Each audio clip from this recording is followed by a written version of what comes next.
नवनवीन व्हिडिओ पाहण्यासाठी व आमच्या सोबत राहण्यासाठी चॅनलला सबस्क्राइब करायला विसरू नका।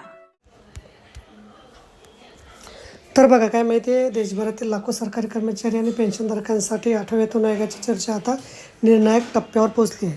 कर्मचारी संघटनांनी आता केवळ पगारवाढीची मागणी न करता पगार ठरवण्याचा मूळ सूत्रातच बदल करण्याची मागणी लावून धरली आहे। कर्मचारी संघटनांनी सरकारकडे फॅमिली युनिटच्या व्याख्येत बदल करण्याची मागणी केली आहे, ज्याचा थेट परिणाम आगामी वेतन रचनेवर होणार आहे।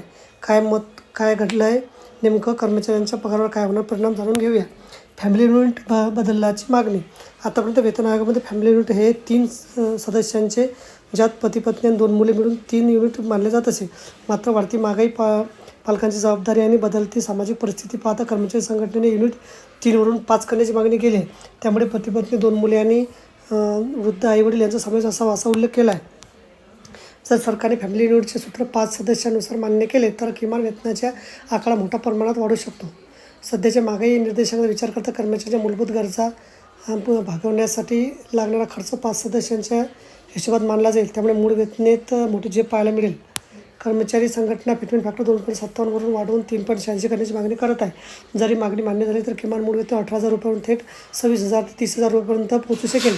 वेतन आयोगाच्या शिफारशी लागू झाल्यानंतर कर्मचाऱ्यांच्या हातात येणाऱ्या पगारात लक्षणीय वाढ अपेक्षित आहे।